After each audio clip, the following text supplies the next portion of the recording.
Hi friends, எல்லாரும் எப்படி இருக்கீங்க? நல்லா இருக்கீங்கன்னு நம்புறேன். இது லாஸ்ட் சண்டே எடுத்த வீடியோ. அதுக்கு முன்னாடி நான் போட்ட வீடியோ வந்து அதுக்கு முன்னாடி உள்ள சண்டே எடுத்த வீடியோ. கொஞ்சம் லேட்டா தான் போட்டுட்டு இருக்கேன்.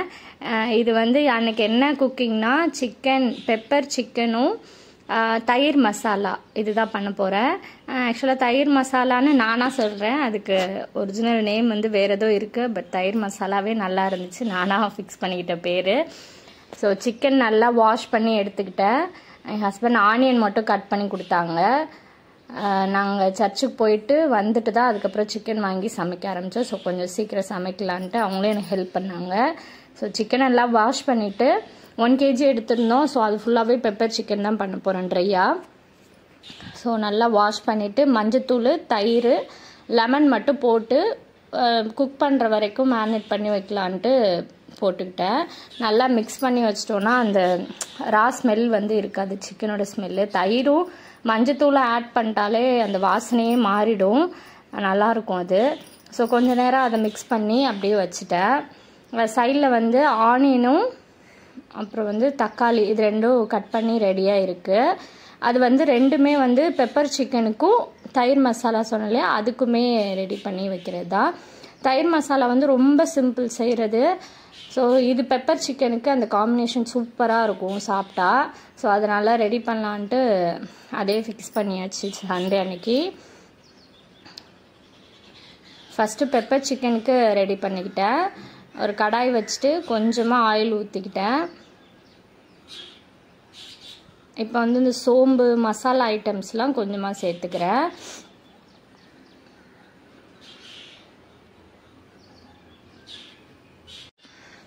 பிரியாணி இலை, பட்டை, கிராம்பு, கடற்பாசி இதெல்லாம் மட்டும்தான் சும்மா ஒரு பீஸ் அளவுக்கு நான் அப்படியே சேர்த்துக்கிட்டேன்.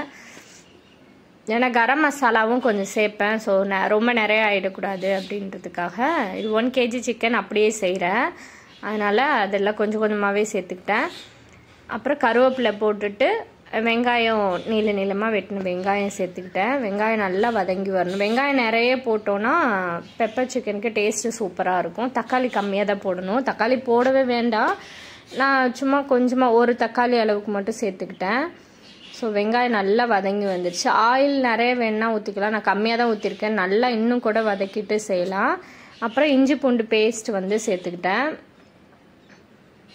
நான் வந்து பூண்டு வந்து தோல் உரிக்காமலே தான் அப்படியே அரைப்பேன். அது இது வரைக்குமே நான் அப்படி தான் செஞ்சிட்ருக்கேன். டேஸ்ட் நல்லா தான் இருக்கும். ஸோ இப்போ நல்லா வதங்கிடுச்சு இஞ்சி பூண்டு பேஸ்ட்டும். இப்போ தக்காளியும் சேர்த்து நல்லா வதக்கிக்கிட்டேன். மூடி வச்சோன்னா நல்லா மசிஞ்சு வெந்து வந்துடும். அதனால் மூடி வச்சிட்டேன். இப்போ வந்து சைடில் பெப்பர் சிக்கனுக்கான அந்த கடைசியாக சேர்க்குற மசாலா, அதாவது பெப்பர், ஜீரகம், சோம்பு இதெல்லாம் வந்து வறுத்து அரைக்கணும். அதுக்கு வந்து மிளகு நிறைய போட்டுக்கிட்டேன். சோம்பும் நிறைய போட்டு சீரகம் கம்மியாக போட்டுக்கலாம். இது ரெடி பண்ணிட்டாலே டேஸ்ட்டு சூப்பராக இருக்கும். இதை வறுத்து நம்ம வேணும்னா ஸ்டோர் பண்ணி அரைச்சி வச்சுக்கலாம். நான் எப்பப்பெல்லாம் செய்கிறேனோ அப்போ மட்டும்தான் கொஞ்சம் கொஞ்சமாக சேர்த்து வறுத்துப்பேன். இப்போ இது நல்லா பொரிஞ்சு ரொம்ப கருக்கிடக்கூடாது. சிம்மில் வச்சுட்டு பொரிஞ்சு வர டைமில் ஆஃப் பண்ணிடணும். அது ஆறுற வரைக்கும் அப்படியே வச்சுட்டேன். தக்காளி நல்லா வதங்கி வந்துருச்சு. இந்த டைமில் நான் மசாலாஸ் மட்டும் கொஞ்சம் சேர்த்துக்கிறேன். மஞ்சத்தூள் கொஞ்சம் போட்டுக்கிட்டேன். மிளகாத்தூள் ஒரு 1.5 ஸ்பூன் 2 ஸ்பூன் கூட போட்டுப்பேன். குழம்புத்தூள் வந்து ஒரு 3 ஸ்பூன் போட்டுக்கிட்டேன். அப்புறம் கரம் மசாலாவும் சிக்கன் மசாலாவும் ஒரு அரை ஸ்பூன் சேர்த்துருப்பேன்.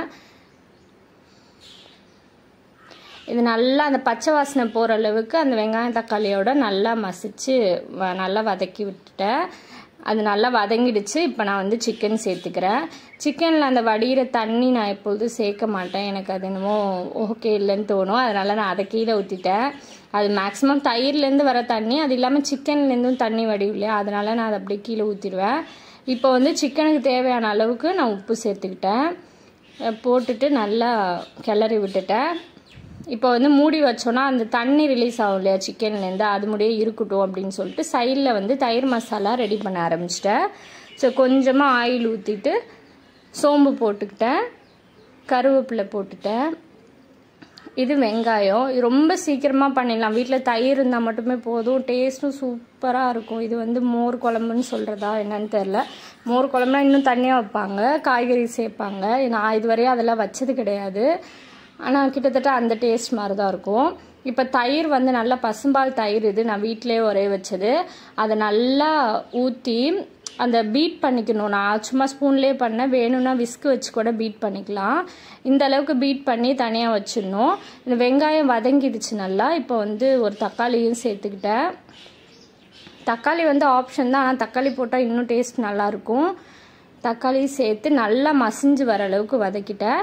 இப்போ வந்து மசாலா என்ன போடணும்னா, பச்சை வாசனை பொறுத்து கொஞ்சோண்டு மஞ்சத்தூளும் காரத்துக்கு ஏற்ற மாதிரி மிளகாத்தூள், தனி மிளகாத்தூள் மட்டும் சேர்த்துக்கிறேன், வேறு எதுவுமே கிடையாது. ஒரு ஸ்பூன் அளவுக்கு நான் சேர்த்துக்கிட்டேன். அதுவுமே ஒரு 2 மினிட்ஸ் நல்லா வதக்கிட்டு அந்த பச்சை வாசனை போனது பிறகு நம்ம தயிரை ஊற்றிட்டு உடனே அடுப்பை ஆஃப் பண்ணிட வேண்டியதாக. கொதிக்க வைக்கணும்லாம் இல்லை, கொதிக்க வச்சா ஒரு மாதிரி திரிஞ்ச மாதிரி ஆயிரும் தயிர். கொதிக்க வைக்கக்கூடாது, அதை ஊற்றிட்டு உடனே ஆஃப் பண்ணிடணும். இப்போ வந்து சிக்கன் நல்லா தண்ணி ரிலீஸ் ஆகி வந்துச்சு. திரும்பி கொஞ்சம் நேரம் இருக்கட்டும்னு மூடி வச்சிட்டேன். அந்த மிளகாத்தூள் நல்லா வதங்கி வந்ததுக்கு பிறகு நம்ம தயிரை ஊற்றிட்டு ஆஃப் பண்ணிடுவோம் இல்லையா, அதனால் மிளகாத்தூள் நல்லா வதங்கி வந்துடணும், இல்லைன்னா அதோட பச்சை வாசனை வரும். ஸோ இது தயிரை ஊற்றிட்டு நான் அப்படியே ஆஃப் பண்ணிவிட்டேன். மேலே கொத்தமல்லி தழை மட்டும் போட்டுட்டு ஆஃப் பண்ணி இறக்கி வேறு பாத்திரத்தில் மாற்றி வச்சிட்டேன். அவ்வளோதான், தயிர் மசாலா சூப்பராக ரெடி ஆயிடுச்சு. இதுக்கு வந்து பெப்பர் சிக்கன் வந்து சூப்பராக இருக்கும். அதுக்கு வந்து அந்த மசாலா ரெடி பண்ணியிருந்தேன் இல்லையா, பெப்பர், ஜீரகம், சோம்பு, அதை அரைச்சி பொடியாக்கி எடுத்துக்கிட்டேன். அதை அப்படியே சிக்கன் மேலே போட்டுக்கிட்டேன்.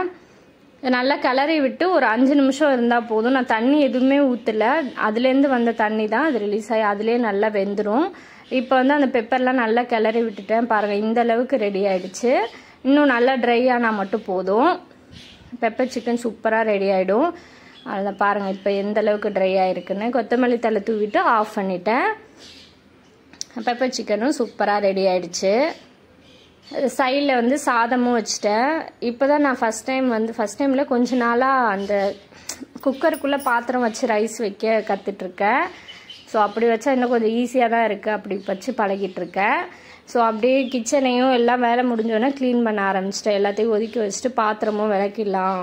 நான் அப்பப்போ என்ன வேலை பார்க்குறோமோ அதை விளக்கி வச்சுருவேன். அதை அப்படியே போட்டு வச்சா அது இருக்கேன்ற மாதிரி தோணும். எல்லாருக்கும் அப்படி தானே தோணும், எனக்கு அப்படி தான் தோணும். இந்த வாஷ் பேஷனில் ஏன் இப்படி பிளாக்காக இருக்குன்னா, நான் என்ன பண்ணிட்டேன்னா, ஹார்பிக் இருக்கு இல்லையா பாத்ரூம் கழுவுறது, அதை எடுத்துகிட்டு வந்து இதில் ஊற்றிட்டேன். அந்த உப்பு தண்ணி பட்டதுனால வெள்ளை வெள்ளையாக இருந்ததுனால ஹார்பிக் ஊற்றுனா போய்டுன்னு நினச்சிட்டு அதை ஊற்றுனேன். பார்த்தா ஃபுல்லாக பிளாக் ஆகிடுச்சு. எனக்கு கஷ்டமாயிடுச்சு. என் ஹஸ்பண்ட் நல்லா வச்சுருந்த வாஷ் பேஷனை இப்படி ஆக்கிட்டியே அப்படின்னு சொன்னாங்க. ஆனால் அது போக மாட்டேது. முன்னாடிக்கு இப்போ கொஞ்சம் பரவாயில்ல, பார்ப்போம் போய்டுன்னு நினைக்கிறேன். அடுத்து அப்படியே சாப்பிட ஆரம்பிச்சாச்சு. லன்ச் டைம் வந்துடுச்சு. என் ஹஸ்பண்டுக்கு சர்வ் பண்ணிட்டு நானும் சாப்பிட்டேன். சாதம் போட்டு தயிர் மசாலா போட்டுட்டு பெப்பர் சிக்கன் நிறைய வச்சு, சாதம் கம்மியாக வச்சுட்டு சிக்கன் கொஞ்சம் நிறைய வச்சு சாப்பிட்டேன். டேஸ்ட்டு சூப்பராக இருந்துச்சு. மேபி இது மாதிரி ட்ரை பண்ணாதவங்க கண்டிப்பாக இந்த காம்பினேஷன் ட்ரை பண்ணி பாருங்கள், டேஸ்ட்டு சூப்பராக இருக்கும்.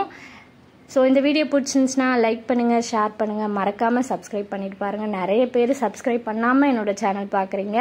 சப்ஸ்கிரைப் பண்ணால் ரொம்ப சப்போர்ட்டிவாக இருக்கும். ஸோ மறக்காமல் சப்ஸ்கிரைப் பண்ணிவிட்டு பாருங்கள். இதே போல் நெக்ஸ்ட் ஒரு இன்ட்ரெஸ்டிங்கான வீடியோவில் பார்க்கலாம். தேங்க்யூ ஃபார் வாட்சிங்.